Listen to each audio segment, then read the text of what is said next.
This is Josh White with JW Math Tutoring. In today's video, I'm going to highlight 20 repeat problems from the May 2026 Digital SAT Math exam. So let's go ahead and get started. But life is a dream that calculus could never predict. Just before I begin going through this third video in my May 2026 Digital SAT Math official test problem set worksheet series, I just want to mention a couple things. First, of course, if you like this video, please give it a thumbs up, subscribe to my channel, and sign up for notifications. Second, if you haven't done so already, check out videos or parts 1 and 2, which each have 10 new problems from the May 2026 Digital SAT Math exam.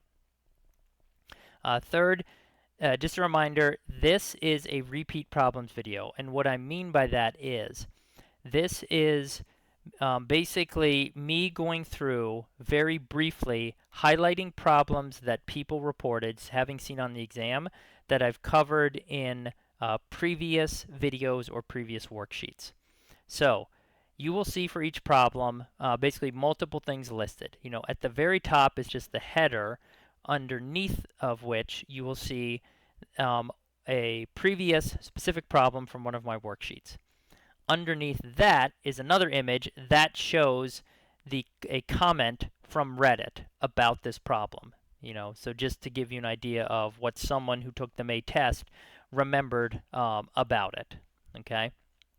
And then below that, you'll see all of the months and years and worksheet number and problem number where this problem previously appeared, meaning those problems are listed on those worksheets, and in those videos they are worked out in full detail. Okay, so the whole reason of this video is just so that when you have certain problems like this first one I'm going to go over that I've already done, you know, four different times already, there's no need to keep resolving it and resolving it when I've already done it, like I said, you know, multiple times, both in 2024 and 2025. However, of course, if you had that problem, if you had the predator and prey problem on the May 2026 test, you know, I do want to just mention that the problem was featured on it, so you're aware of it, but also guide people to where they can find the full solution to it as well. All right. And last thing, of course, there'll be a PDF file for everything that you see on the screen here, available in both the description of the video and the pinned comment. And so you can just go ahead and you can download that, you know, if you want to, whatever, write on that or work the problems out that are listed on there, meaning my problems, not necessarily the Reddit problems. Okay, so let's go ahead and just get started going through these problems. There should be 20 total, I believe, from what I counted up. Okay, first one, the predator and prey problem. I mean, this has been featured, again, frequently, going back to like June of 2024.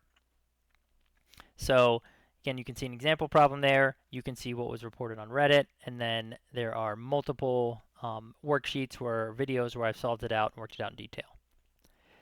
All right, next up, question number 2.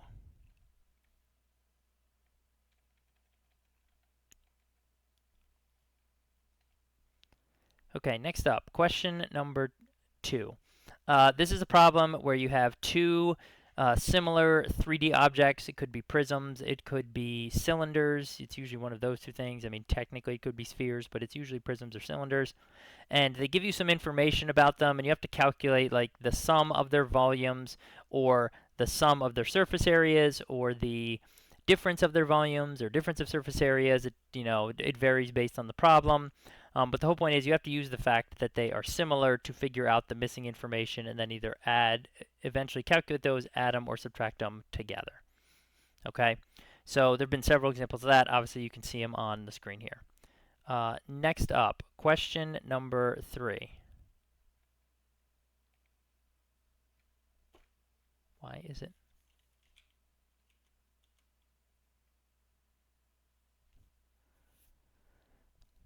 Next up, question number 3. So this one is basically a quadratic regression question. It's the word problem where they give you essentially some point. Usually it's a starting point. Initial values doesn't have to be.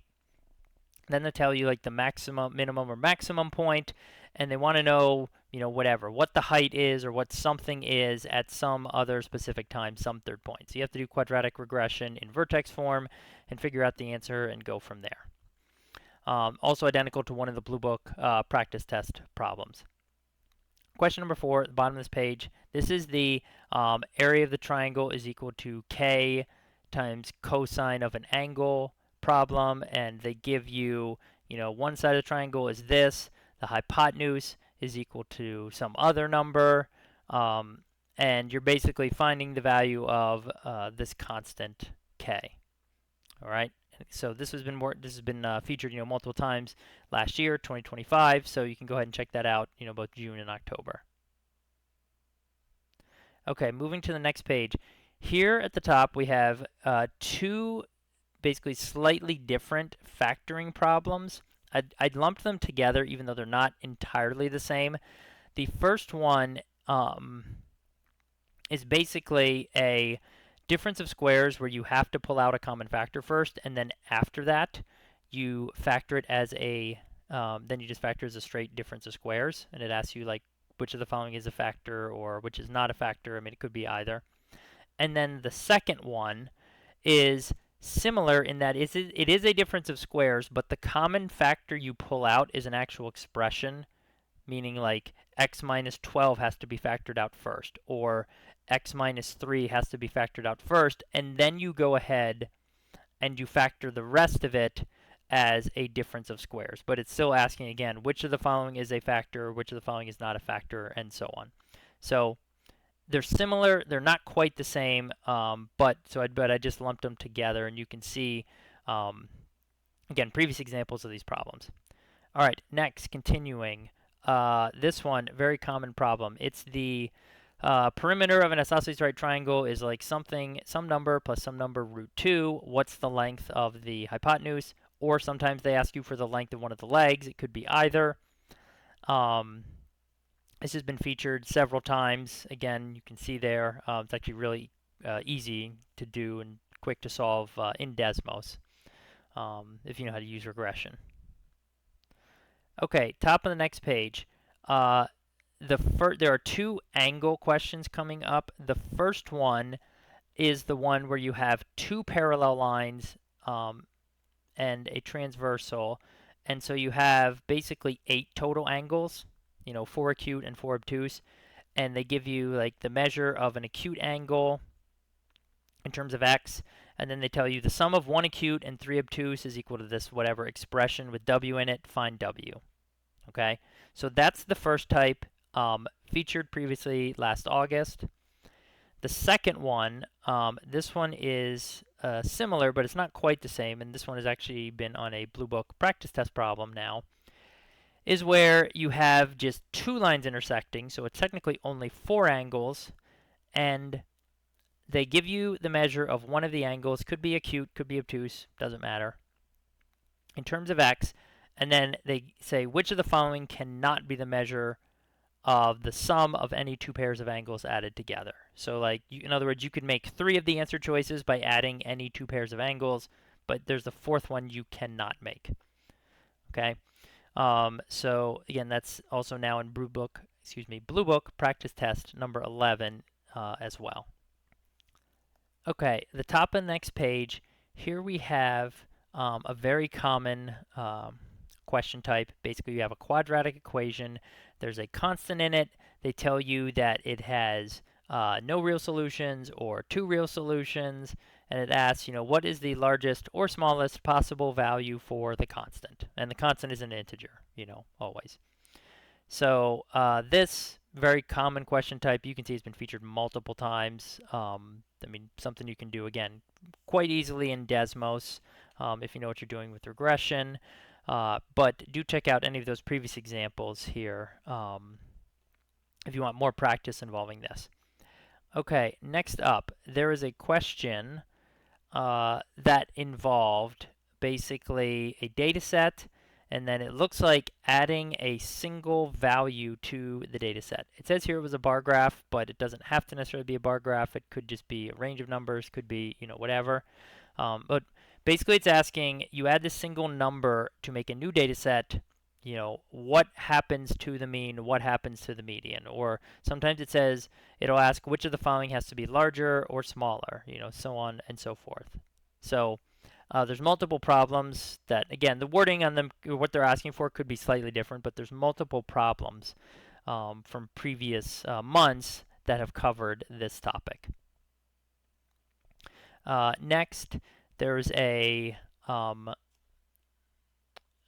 projectile, or doesn't really projectile, but a unit conversion question where you're converting from, say, like feet per minutes to meters per something, meters per hour. Basically, you're doing 2 unit conversions for a problem. So that's something that's been covered previously. I mean, unit conversions in general are pretty common, but if you had something like that, feel free to check out the problem from November 2024. Okay, the next one, this is from August 2025. I just got to scroll down here. It's the top one, is the example problem that's given. Basically here, you're given 4 frequency tables, and it's asking for which one has the smallest standard deviation. Okay, so common problem type, as you can see, been featured several times. The next problem is one of the common sum of solutions problems. Basically, you have this quadratic equation. It technically has 2 constants in it. It has k and it has a. And it tells you the sum of solutions is equal to some expression with k in it. And a is obviously a constant as well. And it wants you to find the value of a. That's basically what you're solving for, is the value of a. So this, as you can see, has been featured multiple times in the past. So check out any of those problems if you want to work this out or want to see how to solve it. The next one was one that first appeared back in September. It's basically like this cheese and vitamin, or tuna and vitamin problem. It's really just interpretation of a linear function thing, where it gives you a bunch of text and it essentially says which of these following equations, represents this situation. And it's, like I said, it's a basically a linear function. So check out September 2025, worksheet 1, problem 1, if you want to see more information about that. Okay, moving to the top of the next page now. There were also reports that a rectangular pyramid was given, asking for the surface area. So this one's kind of annoying because you have to find 2 different slant heights, since the base is a rectangle instead of a square, and therefore there's different triangular faces that have different areas that you have to add them all up in order to get the overall surface area. But this was covered August of last year, so check out that problem if you want more information on that. Next, we also had a problem with a circle where you're given, the information you're given could vary. You could be given the center of the circle and a point on a tangent line, and you could be asked for the slope of the tangent line. That's what appears to have been reported. There's also been problems where they give you the slope and they give you the center, and they give you for the point, they give you one coordinate but not the other, and you have to find the other coordinate. I think those are the 2 most common variations of this problem, but it's basically, a circle with a tangent line to the circle, and you're doing something with the fact that, the radius to the tangent line is perpendicular, and therefore the slopes are going to be opposite reciprocals. Okay, the very common I call it's a word problem where person charges, so many dollars for the first X hours of work, and then each additional hour is some amount, an extra $50, $80, whatever. And they want you to find the equation that gives the total cost for hiring this person for, X hours of work. Okay, and it's always a linear function, it's always a line. And there's been different variations. most of the time they give you a simplified equation like if you see here for May 2025 problem 8, right? But there was one example where they did not. And instead, they basically gave you the original form of the equation that you set up and solved. The one you can, if you look at the Reddit problem here, it's basically what this person typed out. This like 90 plus 20 times h minus 1. They gave you that version of it, not the simplified version, which you see at the end is like 20h plus 70. So you could see answer choices in either case, but if you want to solve this problem, want more practice with this, go ahead and check out those two problems that are listed below. Okay, next up, it's October 2025 is the one that I featured here. This is where you have an inequality that you're given. It has a constant in it a, and you're also told what the solution to this inequality is. And they want to know what is the maximum value of a. So basically what you do is you go ahead, you solve this, you solve the inequality out, and then you equate that solution with an a in it, or the value you get, to the actual solution, and then that's how you basically find the value of a in order to make the two things equal. But you can check out the two practice problems that I've done on that from October 2024 and 2025. Okay, we are still going. This, I think, is the very last problem. So this was featured in June. This was a problem where it's like you were given a quadratic function. You were basically given the graph. It's like one of the points is an outlier, or like it says here, was wrong. And then they want to know, okay, so if you take that outlier point away, take away that wrong point, so to speak, what's going to happen to the constant, the value of the constants for this quadratic function? You know what I mean? Are they going to, like, are they going to get bigger, or are they going to get smaller? And are both of the statements going to be true? Is only one going to be true? Neither going to be true? Essentially, it's something similar to that is what I envisioned for this problem that was self-reported. So go ahead and check out June 2025 worksheet 4. It's problem number 1. Okay, so again, this was just a brief run through of a bunch of what I call repeat problems, problems that I have already solved, and in some cases solved multiple instances that were self-reported on the May 2026 Digital SAT Math exam. If you did like this video, please give it a thumbs up, subscribe to my channel, and sign up for notifications. Also, like I said, if you haven't checked out part 1 of May 2026 and part 2 of May 2026, they each have 10 new problems in them, so please go ahead and do that. Also, check out the spreadsheet that I have, which basically tracks all of the new problems. Should be up to over 430 now.